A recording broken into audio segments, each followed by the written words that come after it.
G'day. Do you enjoy location sketching? By that I mean not using a photo, but sitting in the street or sitting in a building and just drawing what's in front of you with whatever around you is going on.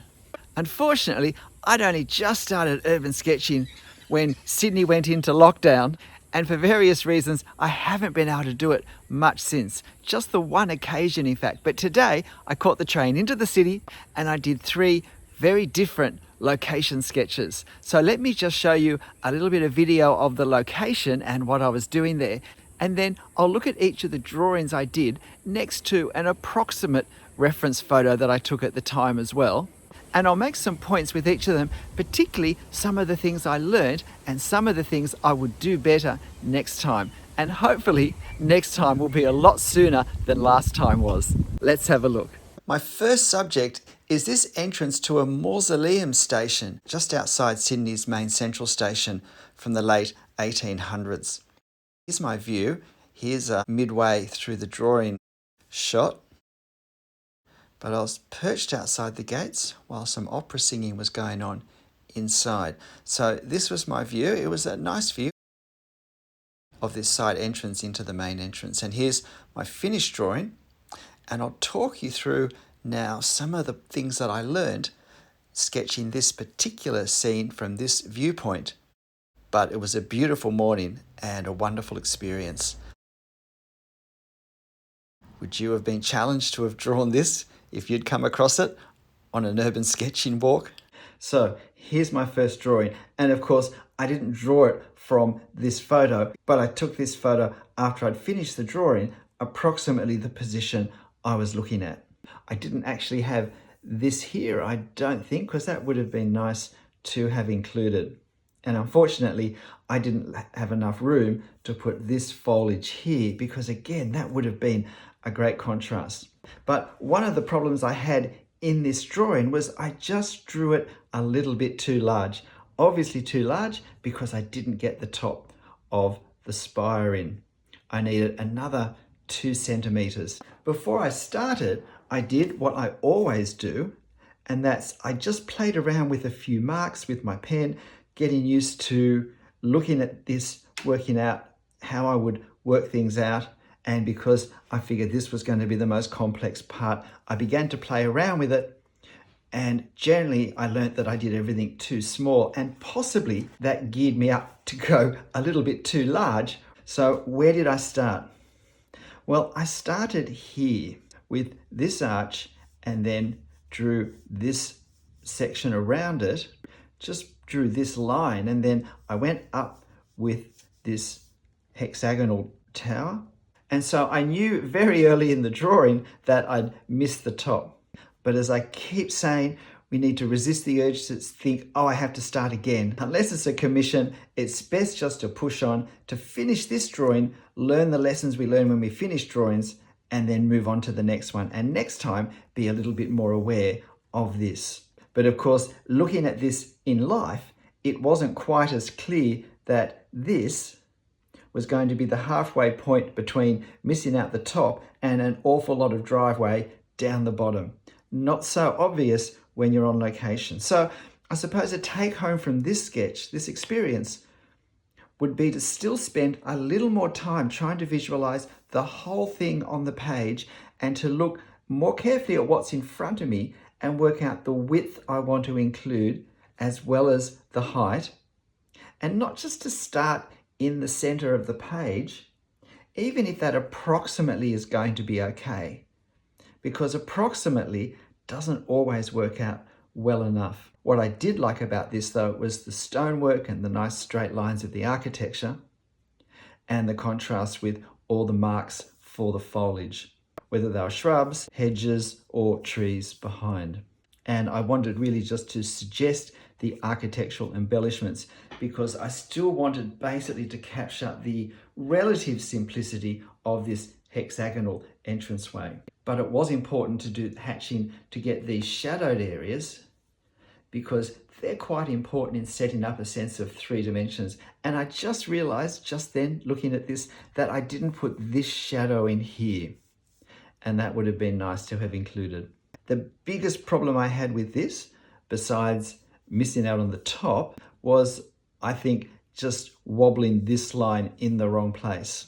Because I generally can't move my paper when I'm filming, I've got very used to having to just do it, not moving the paper. But of course, I could have just done this and I would have got a much nicer curve if I had.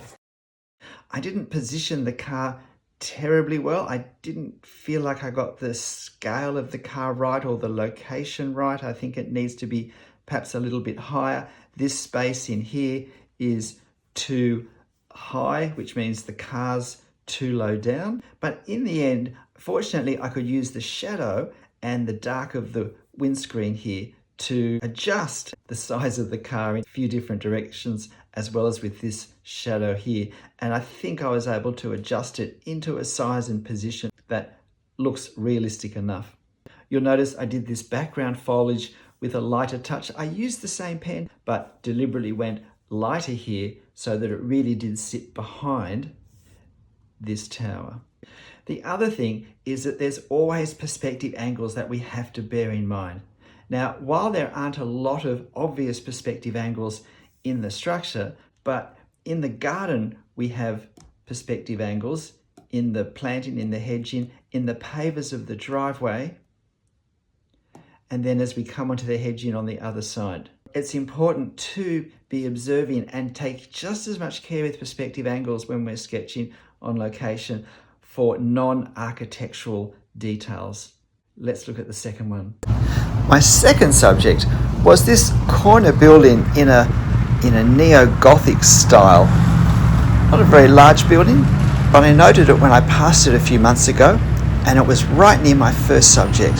So here I am, just having finished this sketch, holding it up. I've left the traffic noise on because it certainly was a large part of this experience, as well as all these trucks seeming to come straight at me, swerving at the last minute. It was a little bit off-putting, I must admit, and possibly not the safest place to draw, but it was the scene I wanted.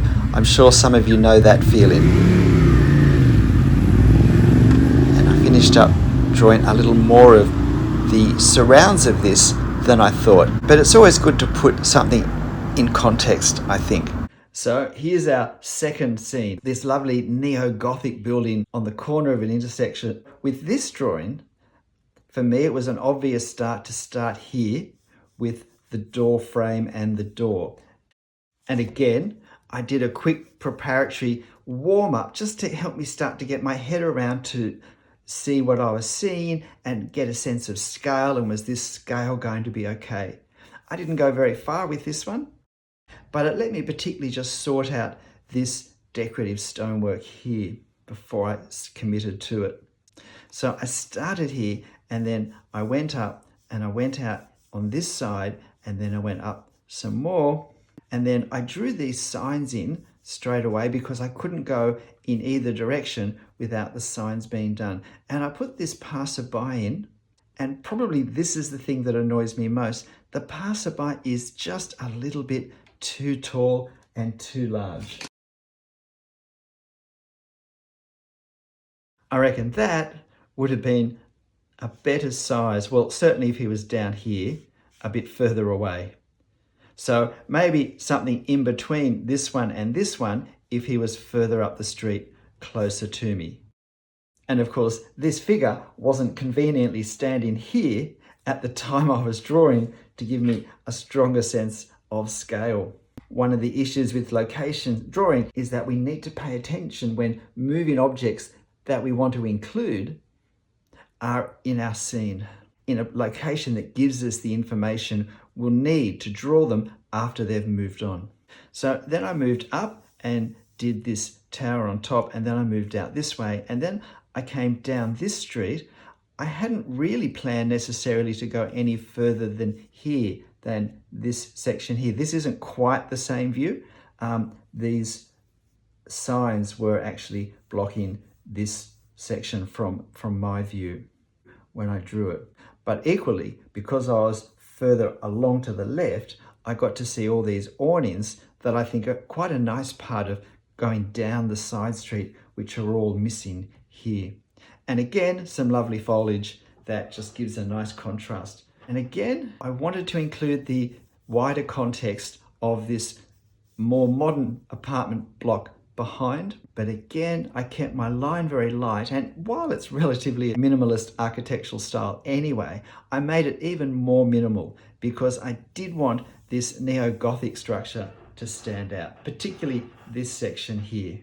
You'll notice with these castellations down here, I've simplified what was in front of me. I'd still be there trying to untangle where all the lines and angles were if I was trying to draw this too exactly. This is where just capturing the effect of detail works well. You'll notice that I didn't put hatching on this for shade as I did in the first one. It wasn't a deliberate choice, but what that tells me is I didn't feel like it needed it, and I liked the effect of just the line work. There's a lovely sense of depth between this tower in the foreground and this apartment block. And I think this line just comes closer towards us, which again increases the depth of plane. It's now not just from here to there, but it's from here to there, and even further going down the street. My third sketching location was inside St Andrews Cathedral in Sydney, and I crept upstairs to the upper balcony part where I got this lovely view and a nice calm quiet spot to sit and draw. So here I am with my drawing at the end, and I particularly have some comments about this one, but a very nice cool location on what turned out to be a reasonably warm Sydney spring day in the high 20s. Lovely spot though, just to sit and have some calm time, especially after all those trucks coming at me in the last one. My third drawing was the one that took the most time. I probably was drawing this one for about an hour. Now I ummed and ahed whether to go vertically or horizontally with this. And in the end, I decided I wanted to capture this perspective angle coming out here. And yet I also wanted to capture the lovely curves of the ceiling. And I think what I should have done was in fact to simply go smaller with this stained glass window at the rear of the church, because this was my starting point. Now I wanted to get the 5 panes of glass in, so I started with this center pane and then did 3 on each side and then went up. But unfortunately, that didn't leave me with very much space to go very high into the ceiling. Invariably, I find it's more interesting than staying at ground level and just seeing rows and rows of wooden pews. So if I were doing this again, I'd be a little more aware of how large I wanted this window to be. I did do some preparatory marks just to get me warmed up with how was I going to represent what I was seeing in front of me. But what I could have done is I could have and should have just played around with how large I wanted this to be in total.